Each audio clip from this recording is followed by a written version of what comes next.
If you were to take a look through all the 26 Simpsons games out there currently, only one is considered to have given an experience above all: The Simpsons Hit and Run, a game that's been generally loved by anyone who ever put some of their time into it. Nearly 20 years since its release in 2003, and with no official remaster in sight, this game has truly stood the test of time and earned itself the title of masterpiece. However, within that same period of Hit and Run's release existed an earlier game. One that, at least to myself, provided countless memories, but also sadly became eclipsed by its successor and is now forgotten. That all changes today. Ladies and gentlemen, this is the Simpsons Road Rage.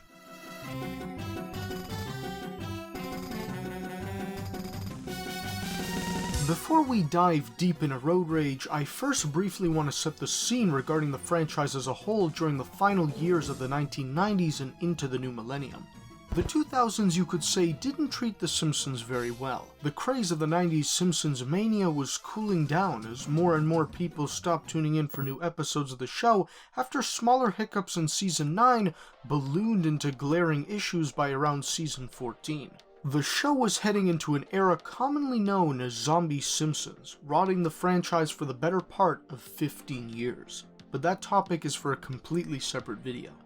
While it was on this front where The Simpsons were beginning to really crumble, over on the video games front, a whole new chapter was about to be written. You see, the early to mid-90s were absolutely filled with 2D games, which The Simpsons got in line for early on with titles such as Bart vs. the Space Mutants and The Simpsons Arcade. It was really all the rage for its time, but by the late 90s it seemed as though everything was moving towards 3D. The possibilities that three-dimensional gaming opened were endless. The playing field would now become diversified with both traditional 2D and brand new 3D games. It was then, with the 2000s just around the corner, that game developers for the Simpsons franchise decided to make a bold leap and switch from 2D to 3D. After releasing Night of the Living Treehouse of Horror in March 2001, 8 months later in November, to the surprise of fans, the first 3D Simpsons game, Road Rage, would also release. It was this driving game seemingly inspired by Crazy Taxi on the Dreamcast, which combined both sandbox elements and GTA-style mechanics. And although it's my nostalgia talking, I gotta say, I loved this game growing up.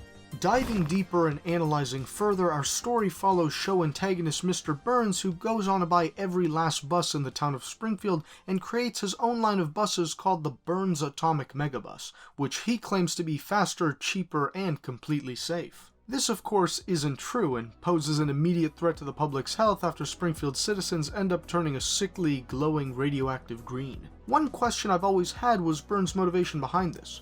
Was it purely for generating profit, or was it just Burns up to his usual evil shenanigans? Because I don't think that radioactively poisoning a massive chunk of your consumers is all that good for business in the long run. I want to know what you think in the comments below. Anyways, with these buses in service, conditions gradually deteriorate to the point that in order to save their town, the people of Springfield have to raise $1 million attempting to pay back Burns to return everything back to normal. Now you're probably thinking, just how might the town collect this $1 million? Telethons? Charities? Nope.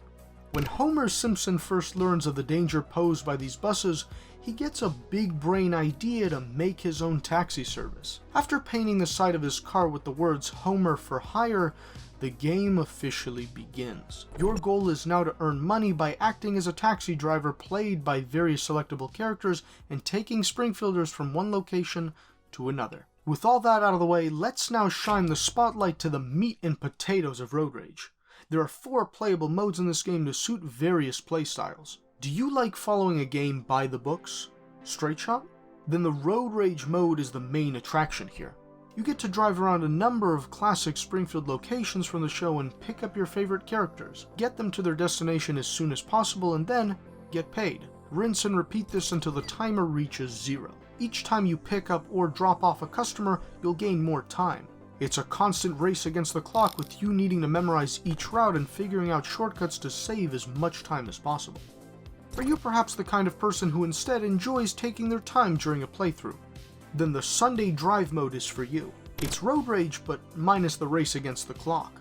Everything is the same except you go at your own pace, no pressure whatsoever. This isn't so much like rushing as more practicing the mechanics, relaxing, or finding Easter eggs. Overall, Sunday Drive is perfect if you just want to go sightseeing and reminisce about the good old days of The Simpsons. How about if you like doing side quests and obtaining rewards? Then the mission mode is your domain. You get 10 tasks to complete, each with a different character and objective.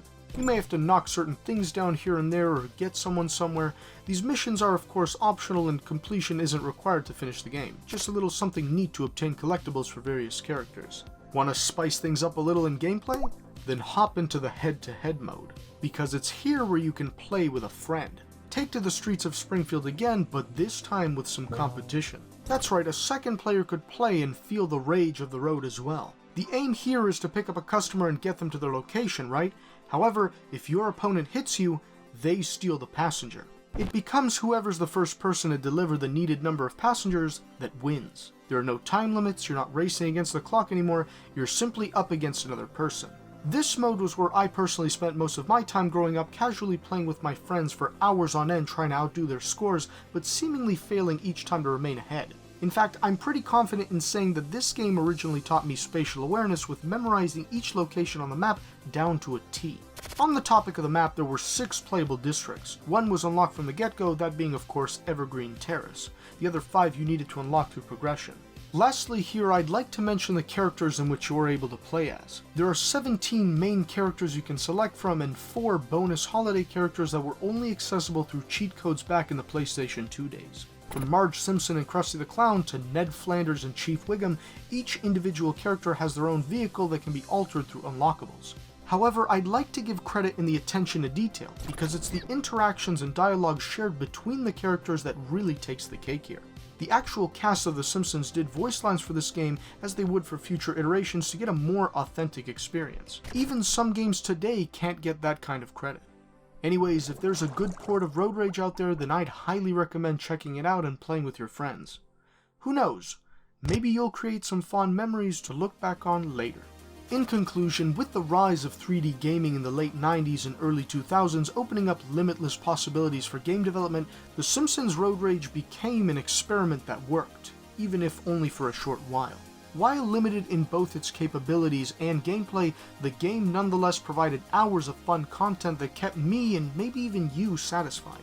I just wish that it would have received a greater amount of love as Hit and Run did, or at the very least not have been so overlooked as it stands today.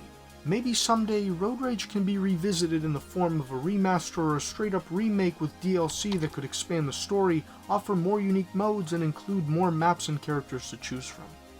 But I digress. This was one of the earliest games from my childhood, and I'll never forget the impact it had on my present and future in gaming. Thank you for watching. Have a great rest of your day.